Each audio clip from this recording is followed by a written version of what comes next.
Mr. Pete Hicks! Hello. You having a good time? Yeah. Good. That bodes well for me. When I started doing a bit of comedy, I told my girlfriend, and she gave me that advice that I'm sure you've all heard with regards to any sort of kind of public speaking. She said, just imagine the audience are naked. My first thought to this was, I'm male. This is not a new skill I'm going to need to learn. We're naturally pretty good at that from the age of about 13. And then I thought, I've heard this advice, but I don't really understand it. I don't get how it can help. She said, well, you know, if you imagine the audience are naked, it makes them seem, as one, less intimidating. I thought, that's definitely not the way I see it. If I came out here tonight, got to the mic, and you're all just sat there, stark bollock naked, just looking up at me like, yeah, what of it, dickhead, tell us a joke. I'm shitting myself, like, what's going on? And so, you know, I get to the mic, I'm like, hello, wrong room, bye. Couldn't get out quick enough, so you're all fully closed as far as I'm concerned, you don't need to worry. I'm not taking no advice. But I've been living with her now, my girlfriend, I've been living with her for about 6 months. And it's great, but you know, we have the odd argument, like any woman would, but it's always about stupid things. Like, I see myself as a reasonable and compromising sort of guy, but with this next request that I keep having, I'm yet to hear a valid reason as to why I should comply, right? Conversation's always the same, just say, Pete, why is the toilet seat up? Say, because I thought it'd be beneficial for both of us if I didn't piss all over it. Said, yeah, but why didn't you put it down afterwards? Said, because I didn't need a shit. Said, well, what if I need to go? I said, oh, I don't know. Oh, didn't think of that. Oh, I guess there's nothing you can do in this situation. Oh, I don't know. You could try next door, see if their toilet seat's down. Or give your parents a ring, they've got a couple, there's a good chance one of them might be down. He said, Pete, I need it down, just put it down. I said, well, I need it up. He said, well, you can lift it up. I said, well, you can put it down. He said, well, what if I'm bursting? I said, what if I'm bursting? He said, well, you can lift it up. I said, well, you can put it down. She said, what if I'm on period? I said, what if I can't do that one, can I?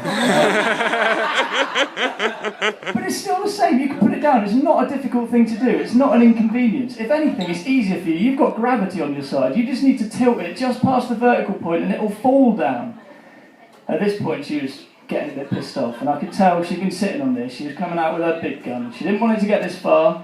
She'd been getting me with the jabs, but I was like Rocky. I was just taking them and getting back up. So this was it. She said, what if it's the middle of the night? Can't see anything. Pitch black. I wouldn't want to turn the bathroom light on because I know the extractor fan would wake you up, and I wouldn't want to do that to you because I'm a nice person. Damn it. I hate it when she's nice to me in an argument. It's so much easier if we're both just arseholes to each other the whole way through. So it's pitch black, I can't see anything, go to the bathroom, the toilet seat's up because you left it up. I try and sit down, I fall into the bath, I fall into the toilet, sorry. I don't know where the bath came to. I fall into the toilet and I break my hip. I said, well, that would be quite funny. With all due respect, she laughed when I broke my hand over enthusiastically throwing a cricket ball. True story. That would be on a par with that to me. I said, I would be, of course I'd give you a lot of, what's the word? I'll comfort you, but only when I finish laughing, right? And I said, even then, it's the same for me. So what if I need to go? It's the middle of the night, I can't see a thing, pitch black. I wouldn't want to turn the bathroom light on, because I know the extractor fan would wake you up, and I wouldn't want to do that, because I'm a nice guy. That is some tactical plagiarism right there. So I go to the toilet, it's pitch black, I can't see a thing. Obviously, my aim's not good. I then hit the seat, which is down, because she's used it last. That would create a splash. The splash would then get on the floor, and our bathroom floor, as many of yours will be, is tiled and very slippery when wet. I could then slip on that and whack my head on the bath. I could break my neck. I could die. Is that what you want? Okay, don't answer that one right now. So stupid, but she's learned a lot about me in these 6 months as well, and she's learned about me, and I don't think I hope it's not just me. I think it applies to certain men, but she's learned about me that I'm a very competitive urinator, right? Come on, surely. Okay, it's just me. I should stress at this point, I do mean on my own. I'm not saying I invite friends round and have sword fights and cross the streams and all that. I'm 22 now, I haven't done that for literally like weeks. No, I mean, I don't just go for a piss, I go for target practice, right? I'm like a track cleaner at Silverstone. I aim to forcibly remove any skid marks I encounter. There's no better feeling than getting up for your morning piss, seeing some stains from last night's shit and just going cleaning it like a Sillet Bank commercial. I'll have you know, it is a healthy thing to do as well, because you get those tough stains. What is it? They say you have to drink 1 or 2 litres of water a day or something. We're always drummed in, you have to drink that. It's healthy to drink 1 or 2 litres of water a day. If I encounter a tough stain, that's when I'm getting my 1 or 2 litres a day, because I'm not giving up and I'm not using a toilet brush. I'm reloading. I'm chugging anything I can find to have another crack at that thing.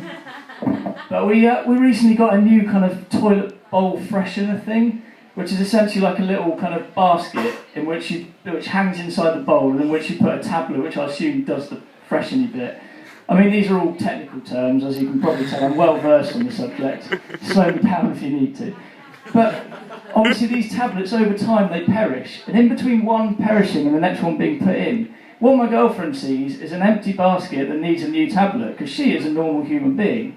What I see is a basketball hoop. Because I will never grow up.